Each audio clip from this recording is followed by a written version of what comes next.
Amables televidentes, una vez más acá en Matemágica, un programa de sensibilización en matemática e historia de la ciencia, producido por San Rafael Televisión.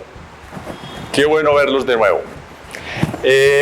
Como siempre, nosotros hacemos un saludo cordial a nuestro patrocinador Estadero Yacutur, kilómetro 6 de la vereda La Rápida, que ahora con esta situación de la cuarentena, que a veces se abre, a veces hay que cerrar, es lo normal en todo el planeta. En esta época de diciembre las cosas han bajado un poco la cuarentena para que nos puedan visitar. Allá hay, por supuesto, hay un buen cuidado, están todas las normas de bioseguridad, pero se puede disfrutar. Kilómetro 6 de la vereda La Rápida, Estadero Yacutur, recuerden. Por allá los esperamos, yo vivo al frente. Allá me saludan cuando puedan. Van y me visitan, profe, enséñanos matemática. Y se salen de la piscina, no se divierten. Y nos divertimos con la matemática allá en mi casa. Bien, por supuesto vamos a leer, bueno, ya casi que me la sé de memoria, no la vamos a leer tanto. La frase que traemos de Ian Stewart, un matemático irlandés que escribió unos libros sobre historia y filosofía de la matemática. Entonces él trae una frase muy pertinente para nuestro programa. Dice: los números son una creación mental, una construcción mental, una creación mental, pero una construcción mental con significado. Nuestra sociedad no podría vivir sin ellos. Bien, después de este saludo, de la introducción, entonces hacemos un break, un corte, y nos vemos enseguida para que comencemos en forma nuestra tarea de aprender y divertirnos con Matemágica. Nos vemos.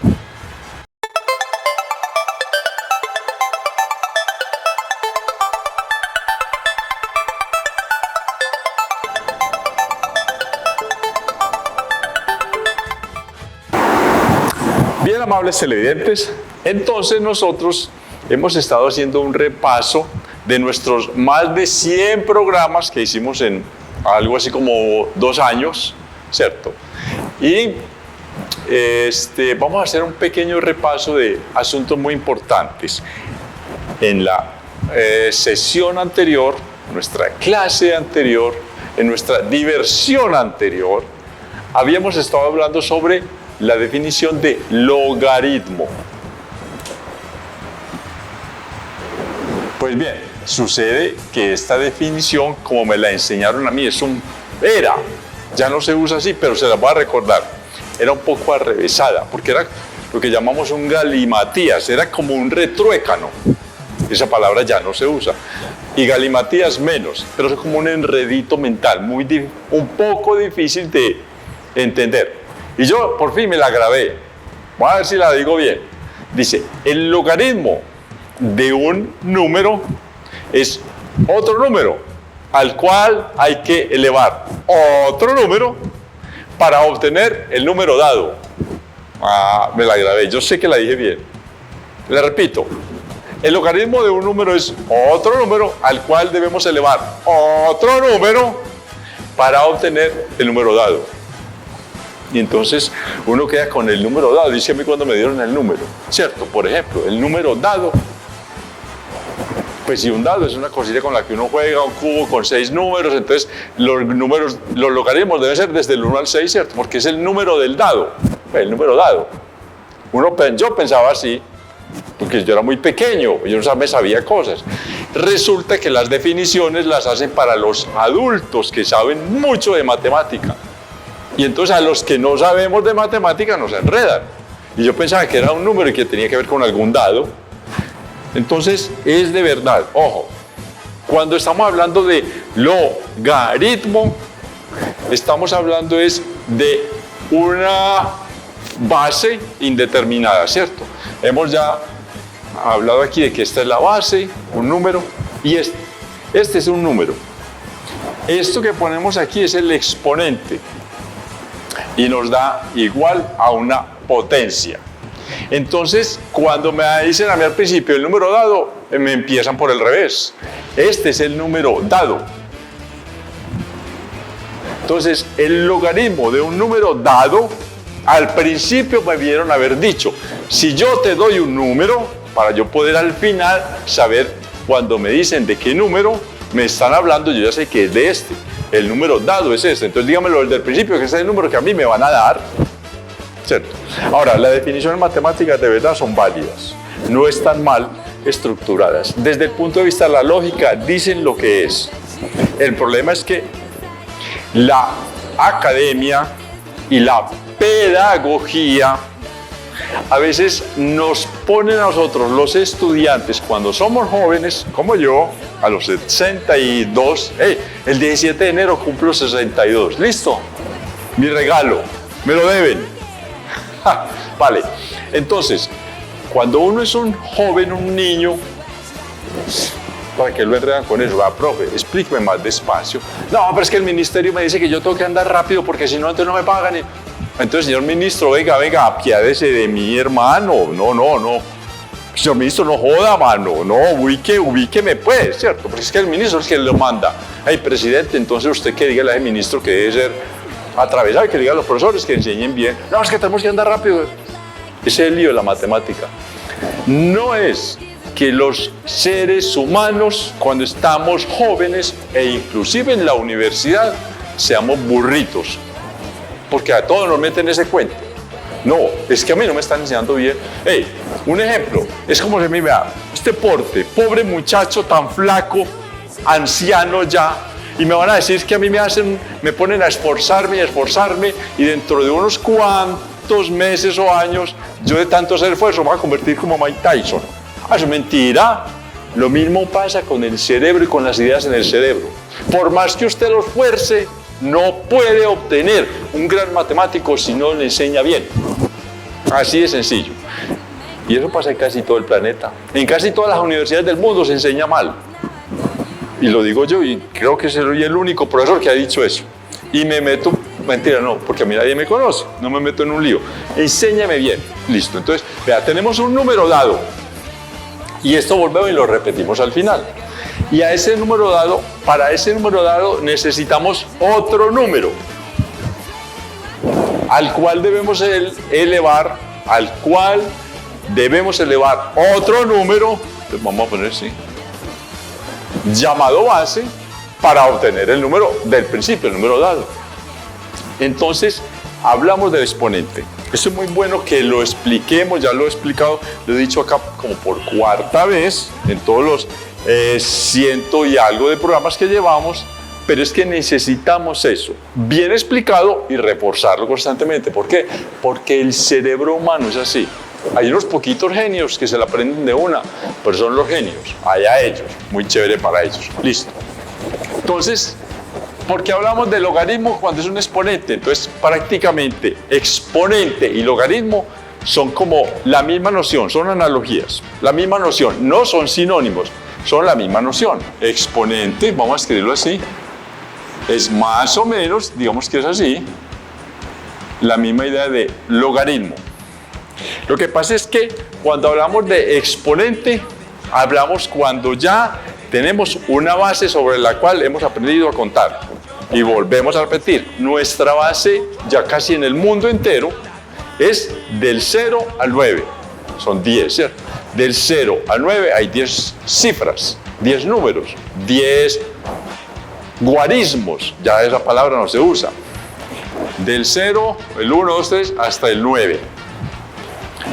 En total son 10, porque esta cifra del 0 también, ahí la vamos a tener en cuenta. Entonces, en total son 10. Nuestra base es el 10. Entonces, sobre el 10 es que trabajamos. Y la base que vamos a poner aquí sería el 10, ¿cierto? Y aquí ponemos un exponente, y aquí nos da cualquier otro número, también en la base de 10. Hablamos de exponente cuando ya tenemos fija la base. Y sabemos que hay muchas bases para contar. Ahora hablamos sobre eso.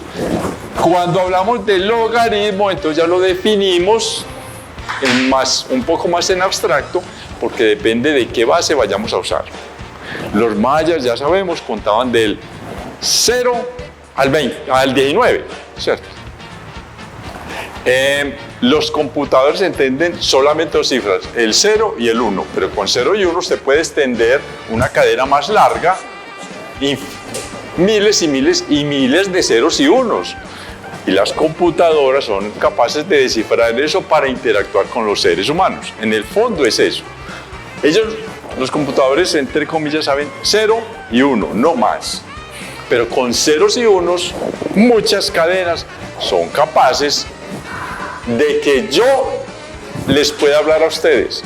Cuando esta emisión de esta programa Matemágica va por el aire, por las antenas, perdón, allá no voy yo viajando pues todo delicado y me meto en cada casa y en cada televisor y les digo cosas, ¿no?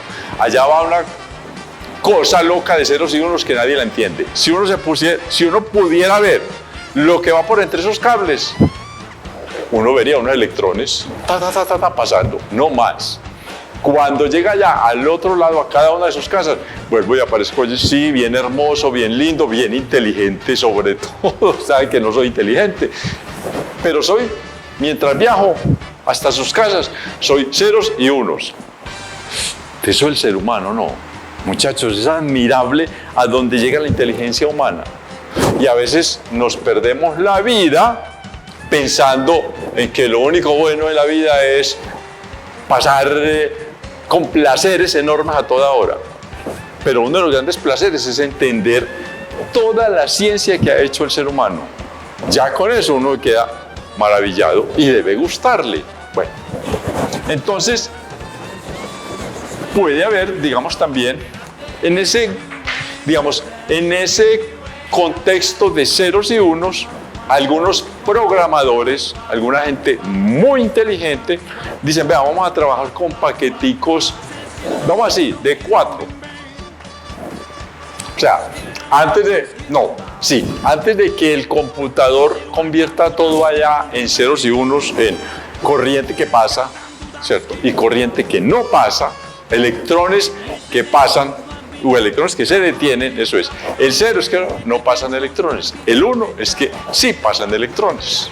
Y con todo eso hay todo un universo enorme de conocimiento, de diversión, ¿cierto? De tranquilidad, de relax, de ver el entorno a través de ciertas documentales, por ejemplo, de naturaleza, en fin. Es muy diverso lo que aparece en los medios de comunicación, pero en el fondo son ceros y unos. Pero algunos ingenieros de sistemas, los más sabios ingenieros de sistemas, dicen, vea, para que podamos trabajar antes de ceros y unos, nosotros aquí humanamente vamos a trabajar entre el 0 y el 3. ¿Cuántas cifras hay acá? Hay 1, 2, 3, 4. Entonces este se llama el cuaternario. ¿Cierto? Se llama así, cuaternario. El sistema cuaternario. El de ceros y unos se llama binario. Se me había olvidado escribírselo. Binario. El de ceros y unos. Este se llama cuaternario. Por ejemplo, el de 5. Desde 0, 1, 2, 3 y hasta el 4. Ese serían 5 cifras. Ese se llama el quinario. Bien, que no nos interesa pues mucho, ese no es de los que más se acostumbre a trabajar, pero hay uno que es el doble del de 4, viene a ser el de 8, o sea, desde 0 hasta 7, bien, así se dice, de 0 hasta 7 son 8, ese se llama el sistema octal de 8, octal, entonces desde 0 a 7, y cuando quieren de verdad agilizar procesos, eso no se lo voy a explicar ahora porque no es el tema, pero para agilizar ya no es de 8, sería desde 0 al doble hasta 15, ¿cierto? De 0 a 15. De 0, 1, 2, 3, 4, Pero cuando llegan a 9 tenemos un lío. Y es que si usted escribe, de 9 se diría 10, si usted escribe el 10, el computador ya lo va a entender, es 1 y 0, entonces ahí hay un enredo. Cuando usted llega a 9 en el sistema, bueno, de una vez, este se llama hexadecimal. Hexadecimal. de 16 cifras, o sea, desde el 0 hasta el 15. Cuando usted llega al 9, tiene que tener solo un símbolo, no puede tener dos símbolos, como decir 1 y 0 para escribir 10, no escribiría 10. Tiene que entonces idearse como una figura nueva. Y para nosotros entenderlo, los computadores lo entienden allá fácil, problema que yo no les lo voy a explicar porque ese sí no lo sé. Pero cuando los ingenieros de sistemas, ya hace muchos años, tuvieron que dijeron, venga, para que podamos agilizar nuestro trabajo acá, ya no hagamos ni de 2, ni de 4, ni de 8, hagámoslo de 16. Y así agilizamos más, ¿cierto? Es otro problema que yo tampoco entiendo muy bien. Entonces, ¿qué dijeron? Bueno, vamos a hacer simplemente después del 9, el símbolo que sigue para el sistema decimal, hexadecimal, es una A con una doble barrita aquí. Después sigue, obviamente, bien muchachos, la B con una doble barrita aquí. La C, la D, por ejemplo, la D con una doble barra acá, bien más reteñida, la D. Y llegamos hasta la F, listo. Esto ya es como cultura general, pero eso nos va sirviendo para adentrarnos en conocimientos de la matemática. Listo. El sistema hexadecimal, una parte parcialmente llega hasta el 9. Para continuar con un solo símbolo, para nosotros los humanos, entonces ya no escribimos ninguna otra cosa, sino que nos basamos en el alfabeto. Y ponemos una A con una raya doble, más gruesa al principio, la B, la C, la D, la E y hasta la F. Hasta ahí llegamos y con eso se trabaja. Cuando lleguemos a estas cifras, ¿cierto?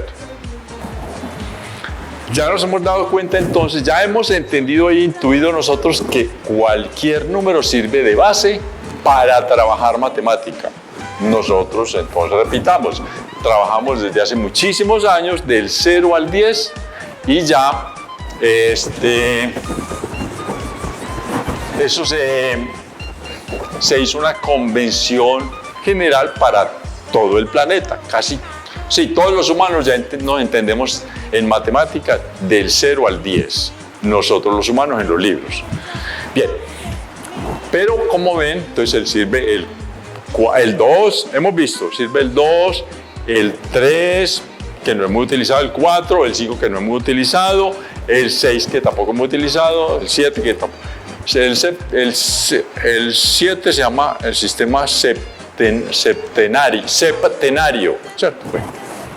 El octal, ¿cierto? El decimal y el hexadecimal son los que más se utilizan, pero puede ver, alguien le podría, no hay para qué, ojo, no hay para qué, pero alguien por un juego podría organizar con 17, con 20, como hacían los mayas, hacer una cifra, hacer un cifrado hasta los 20, en fin.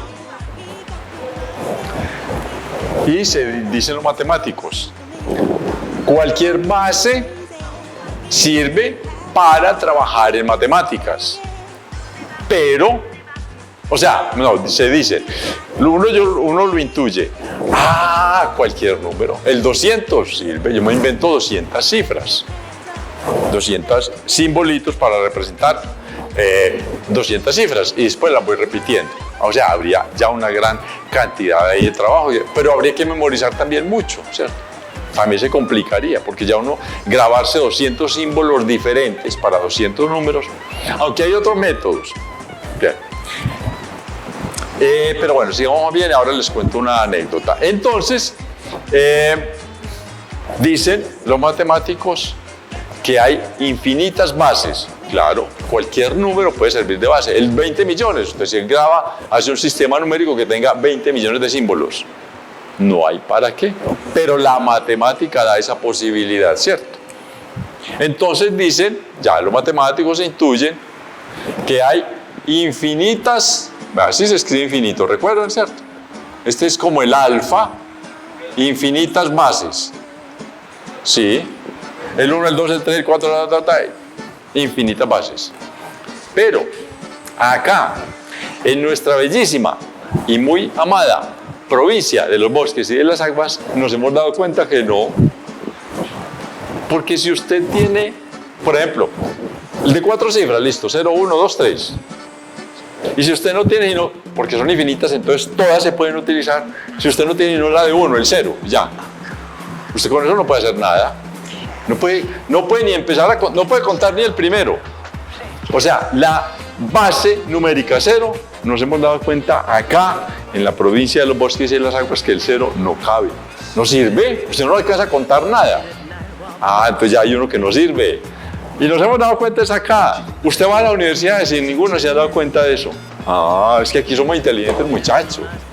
Y la otra, la del 1, ¿cierto? Que en nuestro, si usted tiene un sistema contable con el 0, no puede, y con el 1 menos, usted llega hasta se cuenta el 1 y ya. No cuenta más. Se acabó. Se murió. Entonces esas no sirven, ¿cierto? Ah, entonces son infinitas bases menos la del 0, infinitas bases menos la del 1, porque usted con eso no cuenta nada. La binaria son 2, ahí sí ya puede empezar a contar. Se vuelve también complicado, pero bueno, esa es la posibilidad de la inteligencia humana. Muchachos, hay que querernos, como somos de inteligentes todos, ¿sí o no? Pero si nos proponemos, somos más inteligentes, y si no, quedamos ahí casi iguales que los miquitos. ¡Qué pereza! Hay que utilizar el cerebro. Listo, entonces aquí nos damos cuenta, en nuestra bellísima y muy amada provincia de los bosques y de las aguas, sabemos que son infinitas menos 2, la del 0 y la del 1, no sirven para contar. Usted con 0, yo hago el 0 y no puedo contar, no tengo sino 1. Pues una base cuyo inicio es el 0 y ahí termina, entonces no puedo hacer nada. Si usted tiene una base que sea el 1, usted entonces tiene el número ¿cuál? ¿El 0 o el 1? Sería el 0 también. No te sirve para contar. Entonces son infinitas menos 2, ¿cierto? En el fondo, infinita menos 1, menos la base 0, infinita menos la base 2, o sea, infinito menos 2. Ah, pues. Y vuelven los matemáticos y ahí sí tienen razón. Cuando dicen infinitas bases, son infinitas, porque infinito menos 2 da infinito, ¿sí o no?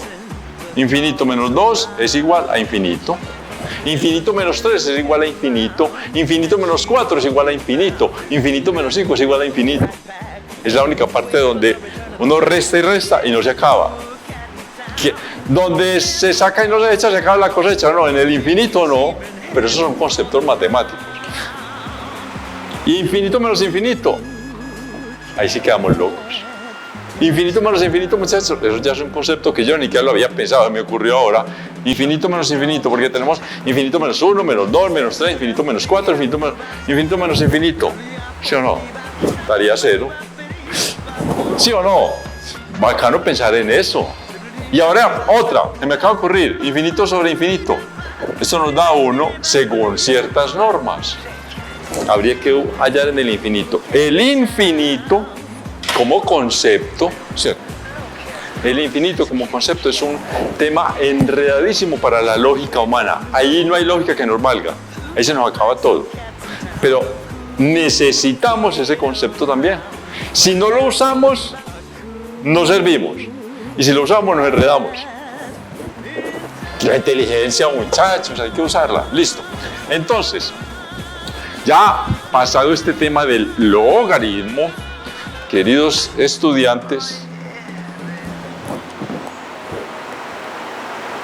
volvemos a un asunto que traíamos y que habíamos hablado aquí en estos días, y es así. Vamos a hacer un resumencito. ¿Qué traíamos? ¿Cuáles son como los componentes de las operaciones? Mejor dicho, no, los componentes no, las operaciones de la matemática, ya sabemos. Las dos primeras las diseñamos aquí, ¿sí o no? Pues no yo, sino aquí en la provincia oriental de los bosques y las aguas. Contar y descontar. Esas son de acá, esas nacieron no, nos las pillamos aquí, ¿cierto? No lo intente, ok, de gente muy tesa.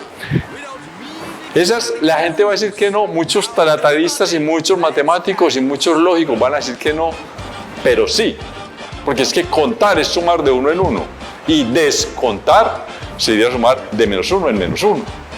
Para abajo, listo. Esas Esas son operaciones matemáticas. Lo que pasa es que no, como que no tienen sentido, pero sí. Sí tiene sentido. Después sigue suma, resta, multiplicación, división, logaritmación, antilogaritmación. Bueno, eso de antilogaritmación no nos enredemos ahora con eso. Y después, esas son las 10.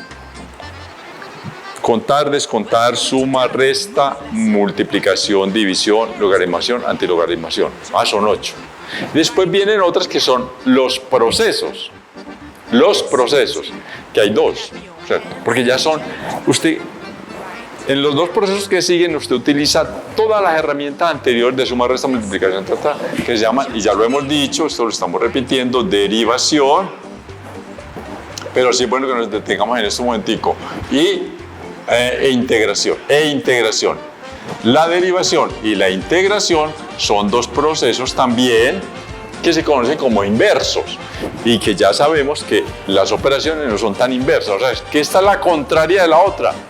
Tienen muchas analogías, pero podemos hacer una especie de flexibilizar el lenguaje y decir, bueno, sí, aceptemos que son, en cierto sentido, son operaciones contrarias, pero sabemos que no, pues lo aceptamos. Bien.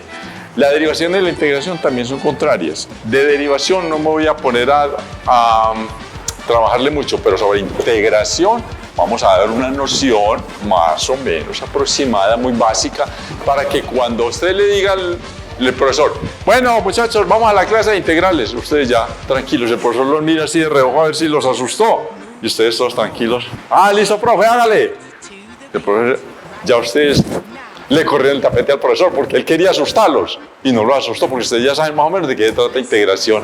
Bien, porque hay profesores muy jodidos, sobre todo en matemática y en física. Y era, son hasta sádicos, los hay.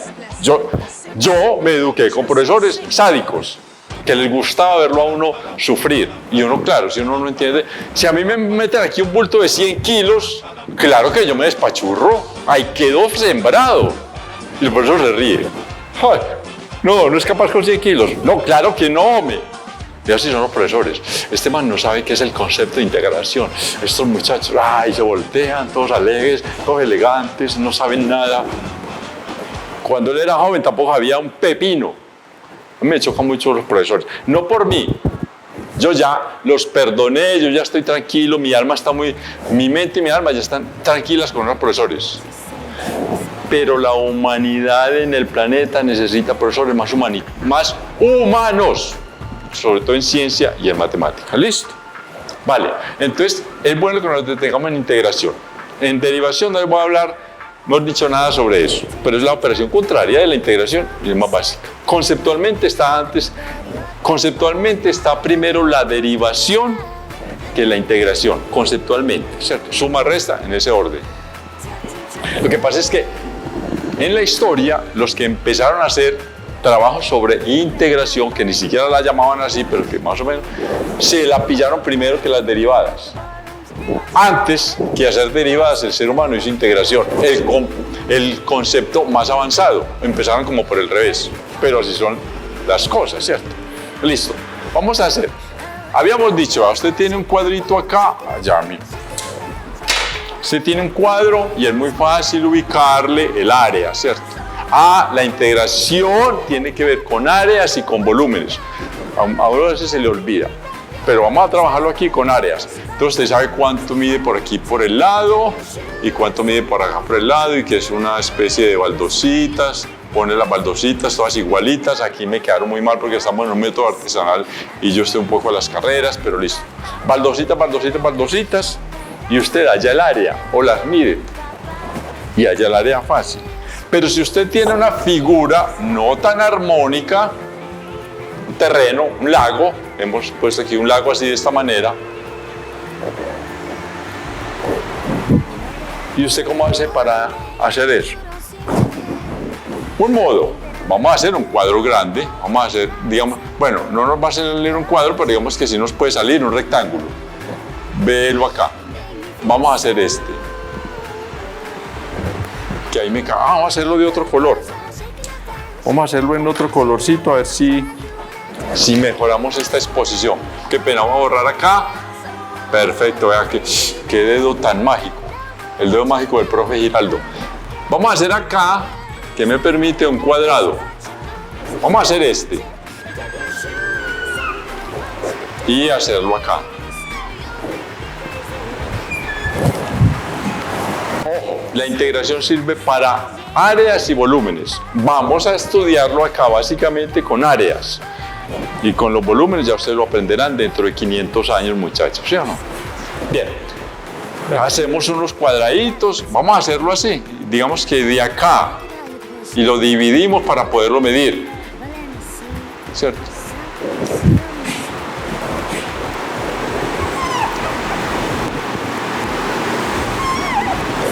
Digamos que entre una raya vertical roja y otra raya vertical roja hay, digamos, 1 centímetro.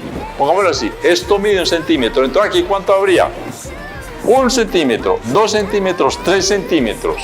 Y este pedacito, medio. Entonces por aquí hay 3,5, ¿cierto? Hacia abajo hay 1 centímetro, perdón, hacia arriba pues, 1 centímetro, 2 centímetros y medio.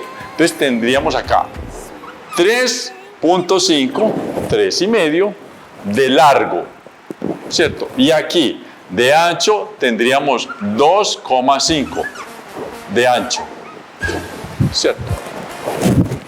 Pero yo puedo, entonces listo, aquí hallé esta área y el resto. Es que el ser humano es muy ingenioso. Vamos a ver qué hace el ser humano. Entonces dice, bueno, es que si yo le meto a esto milímetros, ya no lo mido con milímetros, yo puedo extender la medida. No esta área de este cuadro no la voy a perjudicar, voy a tener la misma, va a quedar constante. Pero tengo manera de hacer los cuadros más chiquitos, las medidas más chiquitas, ya no voy a medir en metros, en centímetros, sino que vamos a decir en milímetros, entonces pongámoslo en milímetros. Entonces ya cada cuadrito que yo haga nuevo aquí, cada raya vertical nueva, ya no va a ser centímetros, sino que va a ser milímetros. Listo. Y mire, me daba 3,5 de largo, centímetros. Y acá nos daba 2,5 centímetros de ancho. Si yo empequeñezco la medida, hago más, empequeñecer, sí, pero acá suena muy raro. Si yo empequeñezco, si yo hago más diminuta la medida, pero sigo teniendo el mismo largo, hago esta constante, entonces yo ya puedo, digamos que en milímetros, yo ya no tengo 3,5 milímetros, sino que tengo 350 milímetros de largo. Y aquí tengo 250, solamente pasamos de un lado a otro, perdón, no le paran bolas a eso. Ya tengo 35 milímetros de largo y aquí tengo 25 milímetros de ancho. ¿Y qué me permite hacer esto? Ampliar la zona que yo estoy midiendo en ese lago, porque me interesa el lago. Entonces ya voy un poco más lejos, digamos que llego hasta acá y hasta acá. Y esto que no lo tenía, ya lo tengo medido, porque simplemente hice más diminuta la medición, el patrón. Entonces ya estoy en milímetros, ya que ya metí una zona más dentro de las medidas. Vamos a ver, vea, esta también me sirve. Y aquí tengo una zona más. Entonces mire que ya el lago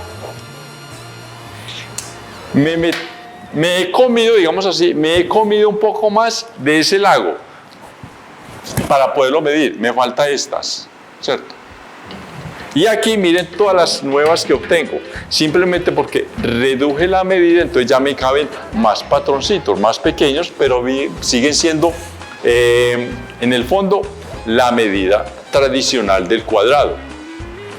Me falta esta parte y mire todas las que me vuelven a caber acá. Entonces mire, esta de acá, que no las tenía, ya las estoy obteniendo, porque hice más diminuta el patrón, ya no es centímetros, sino que ya es milímetros. Entonces mire que ya tengo más parte del lago para medir.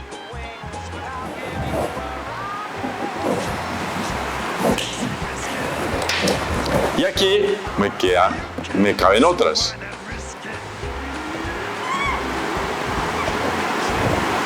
A ver aquí, sí, aquí me cabe esta. Estas de aquí no me caben ya ninguna más. Pero mire toda el área que yo puedo tener en cuenta simplemente porque hago más pequeño el patrón de medida. Ya no es centímetros, sino milímetros. Entonces me caben más, porque antes no me cabían. Antes yo tenía por fuera estas zonas. Vamos a pintar acá las nuevas que hicimos. Estas son nuevas. Ya es más parte de la laguna que yo puedo estar midiendo. Esta parte. Esta que está pintadita en verde es la nueva, la que yo obtuve al organizar, al hacer más diminuto el patrón de medida. De milímetros ya pasé a centímetros. Por aquí hay otro para que la hagamos y no voy a ponerme a ampliarle más esta noción porque ya tenemos la idea básica. Ahora, yo ya no mido en milímetros, ¿cierto? Yo empequeñezco, lo hago más diminuto, y vamos a hacer un esbozo rápido de la idea. Entonces ya lo mido por aquí, ¿cierto? Y vuelvo aquí y lo recorto acá y lo recorto acá, lo recorto acá, lo recorto acá. Y esto ya no lo voy a medir en milímetros, sino que ya lo vamos a medir en micras. Entonces, los 35 con los que habíamos empezado, digamos que ya se convierten en 350 micras y 250 micras, porque en la base 10 yo reduje el patrón. Entonces, amplié de algún modo el patrón, pero la medida sigue siendo igual. Es lo mismo 35 centímetros, y esto sí me lo va a entender toda la gente. Es lo mismo tener 35 centímetros, es lo mismo que tener 350 milímetros. Ahí sí estamos, ¿cierto? Pero yo alcancé a tener un poquito de milímetros más porque reduje la noción del patrón, ¿cierto? Ahora, si yo hago una nueva disminución del patrón, entonces ya lo mido en micras, yo tengo un cerito más acá, ya son 3500 micras. Esto no es una M, sino más bien como una U. Ahí me quedó casi como una M, vean. Es una U. Una especie de U, ¿cierto? Micras. Pero aquí son 2500 micras. Pero ¿qué fue lo que pasó? Yo no puedo decir que sigo obteniendo lo mismo, porque 3500 micras en lo que estamos trabajando aquí es lo mismo que tener 3.5 centímetros, ¿vale? Pero yo amplié un poco más, mire, obtuve nuevos milímetros, véalos acá en verde, y obtuve aquí nuevos milímetros, y obtuve aquí nuevos milímetros, que no los tenía antes. Entonces son tantas micras, que es la reducción del patrón, pero le añadí un poquito más de área al lago, me comí un poquito más del lago. Entonces más, por decir algo, 50 micras, vamos a decir cualquier cosa, más 50. Y aquí digamos más 60 micras. Ya obtengo más. La integración consiste en eso, en hacer cada vez más pequeño el patrón y ir aumentando el área que yo no puedo obtener con cuadritos muy grandecitos. Si yo pongo los cuadritos más pequeños y los alcanzo a medir, voy obteniendo más medida del lago. Esto es lo que se llama integrar. Entonces el concepto en integración es hacer cada vez más pequeños los... el símbolo de integración es así. Esto es una S en el alfabeto griego, el abecedario griego. En el alfabeto griego esto es una S minúscula. ¿Por qué S? S de suma, que en realidad lo llamamos como sumatoria, porque es sumar. Sumatoria es sumar este cuadrito más este cuadrito más este cuadrito más este cuadrito más este cuadrito más este cuadrito. Es una sumatoria y lo reemplazamos así. Y en realidad no decimos entonces la sumatoria, sino que decimos la integral de tal cosa nos da tanto valor. El concepto es un poquito más enredado, pero vale la pena decirlo. Yo en los primeros programas que empezamos aquí en Matemágica, yo ya les había anunciado algo sobre esto, lo esbocé muy rápidamente. Esta vez lo estamos haciendo con un poco más de profundidad y todavía nos quedan faltando cosas. Pero si usted empequeñece más el patrón, ya no es micras, sino, a ver, creo que hay uno que se llama micras, bueno. Voy a recordarlo porque micra, decicentimili, micron, sí, micra, después sigue nano, entonces uno dice un nanómetro, se habla por ejemplo de nanotecnología, cuando ya son cosas que tienen que ver con el átomo, pero se trabaja, hay máquinas hechas con átomo. Hay otra que es ya femto, o sea, femtómetro, femto, ya es demasiado pequeño. Y hay otra que es ato, y yo no sé si, creo que hay más. Entonces, decimos, vamos a ponerlo para que nos vamos ubicando, porque les estoy enredando un poquito esto. Entonces venimos del metro y vamos reduciendo. Después del metro, para abajo sigue decímetro, deci. Después del deci sigue centímetro, centi. Después sigue milímetro. Eso es lo que más conocemos nosotros en el argot de la academia. Después sigue, bueno, aquí micro, más pequeño, nano, femtoato. Estas cosas dice, el tamaño del objeto que yo voy a medir no cambia.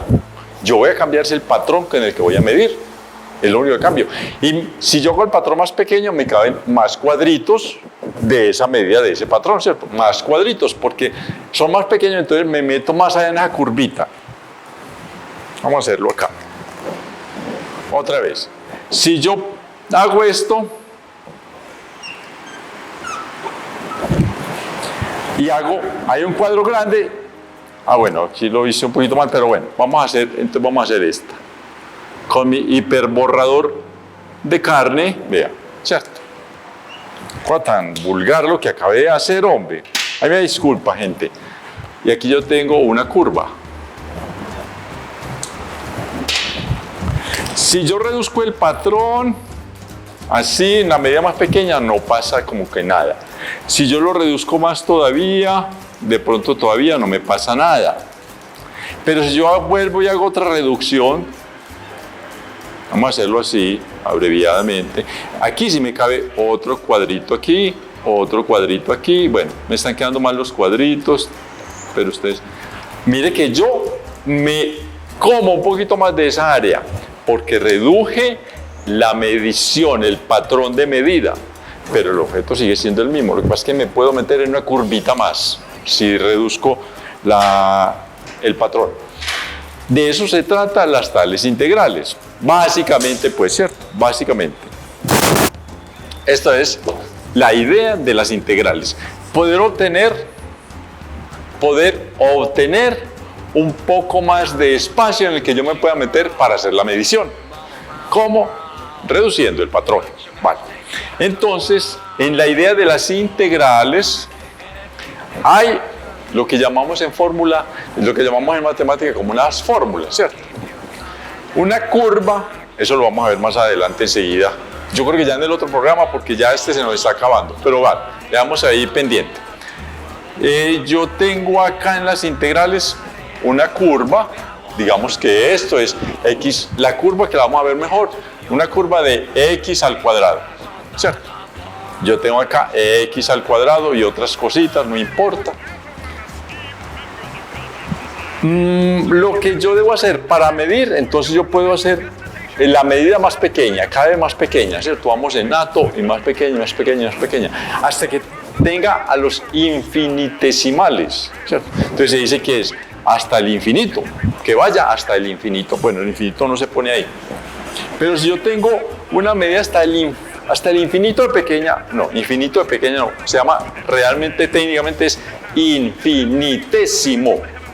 Entonces, si yo el patrón es cada vez más pequeño hasta que llegue al infinitésimo, como quien dice acá, en esta medida, yo tengo infinitos cuadritos. Cuando esta medida, cuando este patrón tienda hacia el infinitésimo, yo tengo más oportunidades de medir más rinconcitos. Listo, de eso se trata la integración.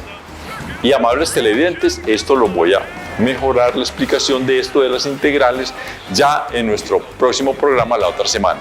Mientras tanto, ustedes ahí vayan leyendo por ahí en YouTube, muchachos, como es de fácil ahora. Hey, integrales, y que les expliquen un poco de eso, para que en la próxima clase sean ustedes la que la hagan y no yo. Nos vemos la otra semana. Chao, mucha suerte.